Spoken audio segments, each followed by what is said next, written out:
If I could have your attention here in the Media Center, we are now joined by the pride of Emporia, Kansas, Clint Bowyer, driver of the number 14 Haas, 30 years of the VF1 Ford for Stewart Haas Racing. Clint, always great to have you back here at Kansas Speedway. It must feel great for you to be back home. Yeah, it's always, fun to get back here, especially when you're running well and everything's upbeat and having a ton of fun.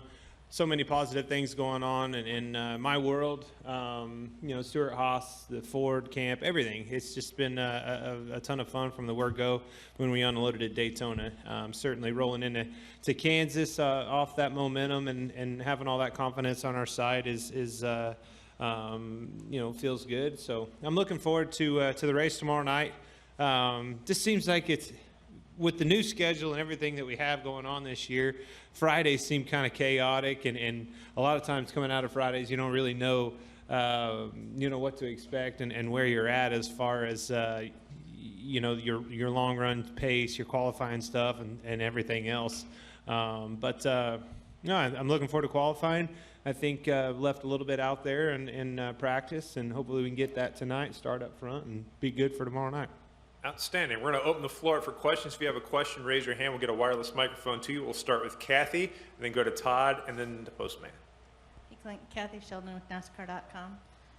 How fun is it at Stewart Haas these days, and what makes your team different that you all are just genuinely happy for each other when you all succeed and keep kind of pulling together?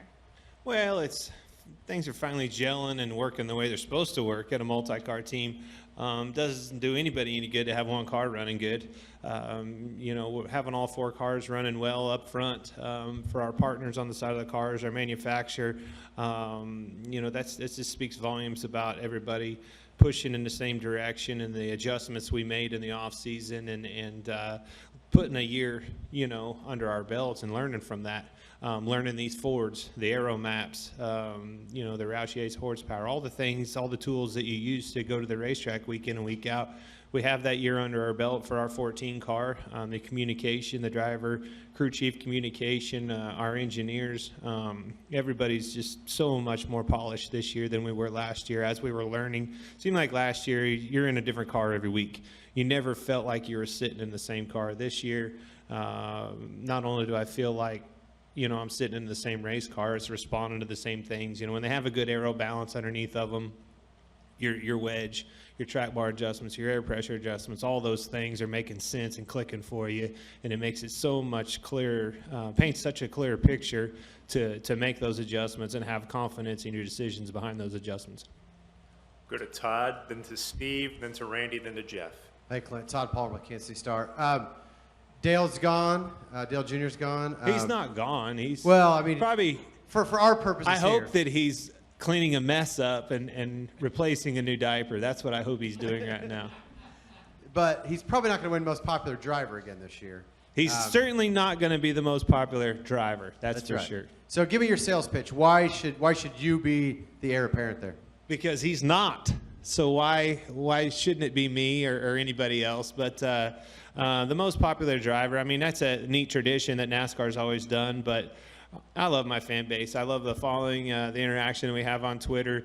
It's just a positive vibe and a positive feel, and I appreciate that support. I've had it since, more so in Kansas City area than anywhere. So I'm happy with where I'm at. I don't need a vote or a trophy to understand that.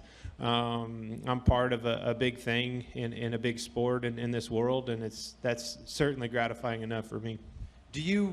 Does NASCAR need somebody to kind of take that mantle, though, like a Dale, and have that crossover national appeal? I don't know. I think that, that character and I don't know, whatever you call it, that figure that we had. Parts of me thinks that that's positive, and part of me thinks that acquiring that, and having that long-term standing name, whether it's an Earnhardt or an Elliott or a Petty or whoever the case may be, part of me thinks that maybe hurts the next guy along, and building his legacy and things like that. But it is neat that those names are still around. I think that Chase has done a great job of carrying that flag for his family, and certainly Dale did an awesome job of carrying that flag for the Earnhardt name for all those years. Is it right or wrong? Who knows? I don't know. If you dig it, you dig it. If you don't, I hope that you dig your new driver, because they're certainly putting everything out there on the racetrack they possibly can and doing the best they can for you as a fan. Steve? Steve Post, Motor Racing Network. Clint, you've talked about momentum on the racetrack, and you certainly have that this year. This morning we got a press release. There's a new sponsor. I see you're actually wearing their hat, IT Savvy. How important is it for a big organization for Stewart-Haas to not only see the momentum on the racetrack, and maybe that drives it, but to have that momentum with new partners, new people, new employees that you're trying to attract? How important is that momentum off the racetrack? It is. I mean, momentum is everything. Performance is everything. This is a performance-driven business. It's a performance-driven world. Doesn't matter if you're in business world or you're in the racing world. Really, they coexist in our world. The business behind our world, the partners, the sponsors on the side of these cars that make these cars go around and around are every bit as much of a part of the performance and the success that we have on Sundays as anybody. Certainly, we got things rolling right now. Like I said, it's a lot of fun. The phones are ringing. There's a lot of positive vibe and things going around with the Stewart-Haas organization, but our 14 car in particular. We obviously the IT savvy people are here. This is an advantage for us. This is an IT world. It's obviously a business world. Fortune 500 companies all over the place. When you look into NASCAR, where else can you see all these companies in such a tight, confined area? Than NASCAR. I remember coming to the racetrack. Nobody even had a computer when we first started, and if they did, it was maybe learning how to comb the internet or something like that. I mean, we use, now, heck, you come into the pits, if the thing's running off, the idle's off, or your pit road speed's off, or something like that, you're not getting in under the hood and looking at it. The first thing you do is wait for the IT guy to plug his computer and see what the heck's going on.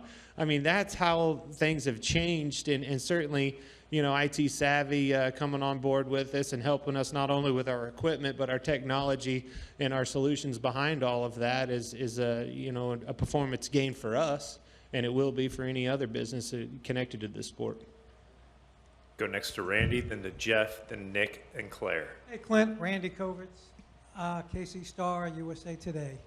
2 questions. Number 1, all these years you keep coming here putting so much pressure on yourself to win here, and having gotten the win in your pocket at Martinsville, just how much is the pressure off right now to maybe really loosen yourself up to win here? That's right.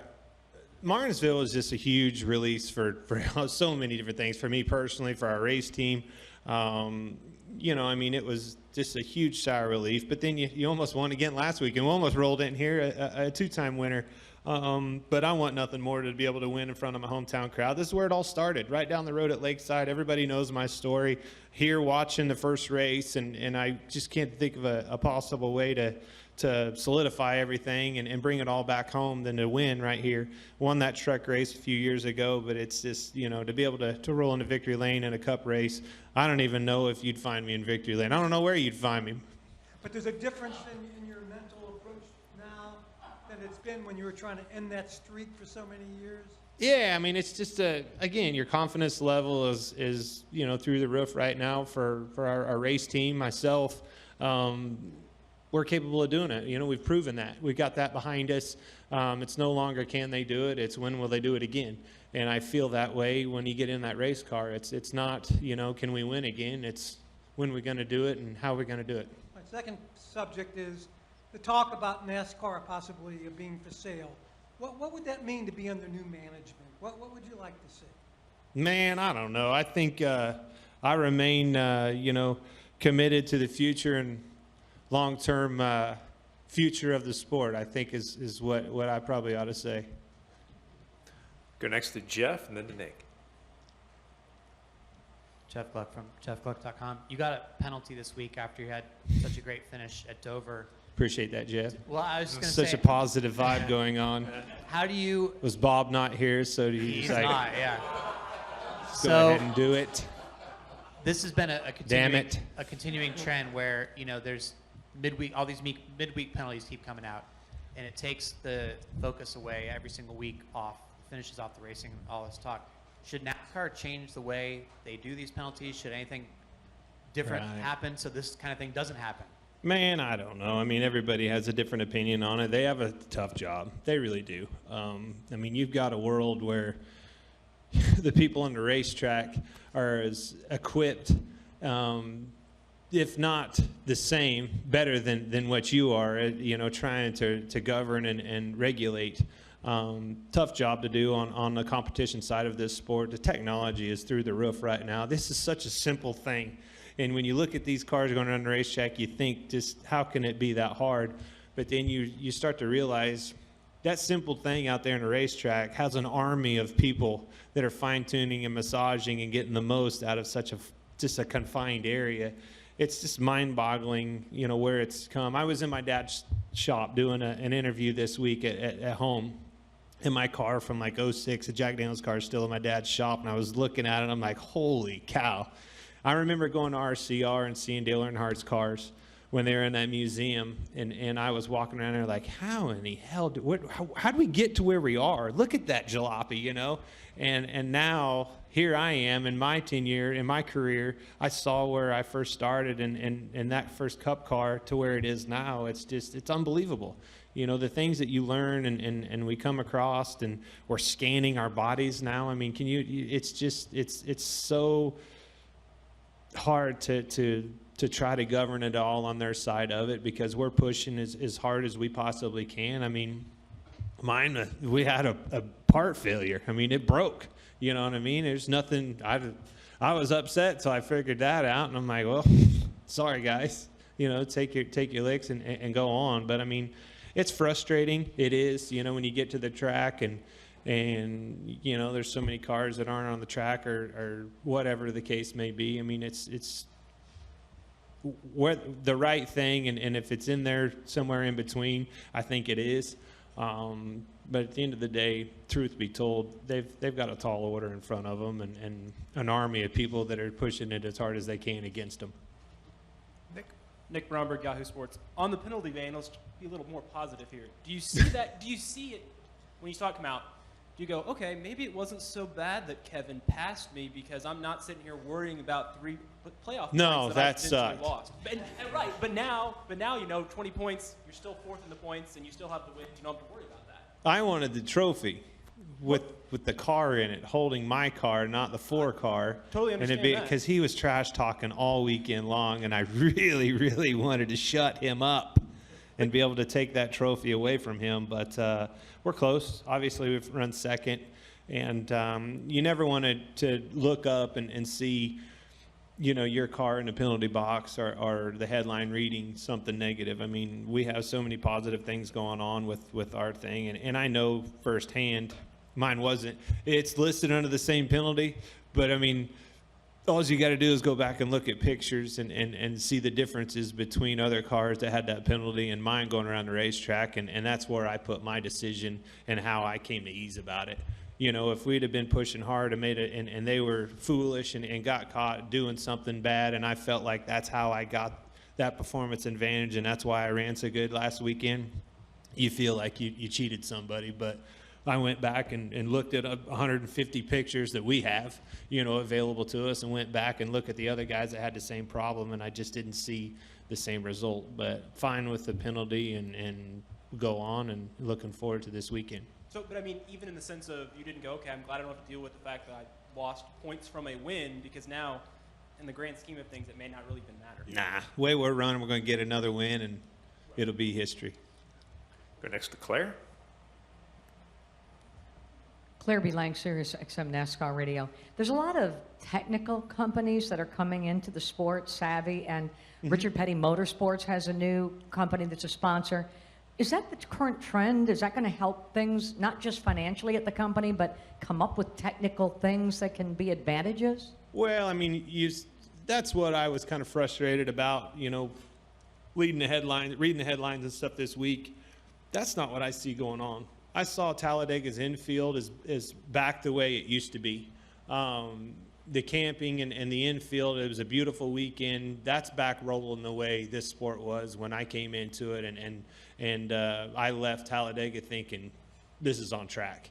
And then you get home and you're talking about companies wanting to be a part of it, and they're seeing the impact and the opportunity in front of them. They're jumping on board. That's what I see, and I don't see the headlines and stuff that we were writing about this week.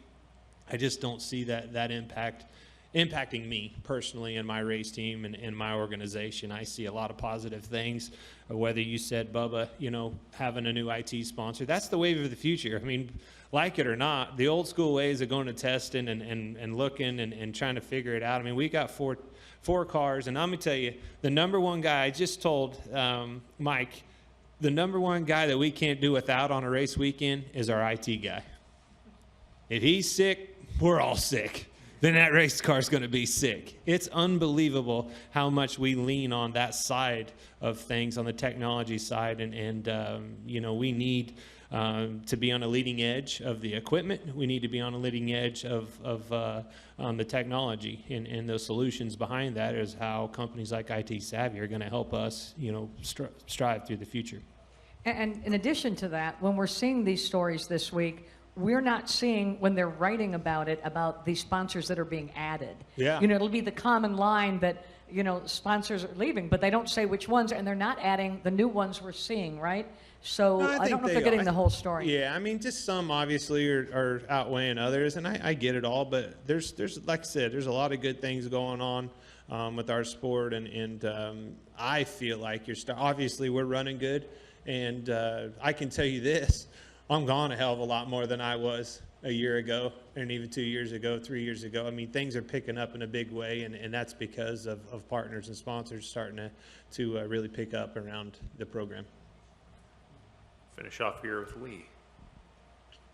From a personal standpoint, how has your life changed since you left Lakeside Speedway? I mean, what are like the biggest, changes in your life?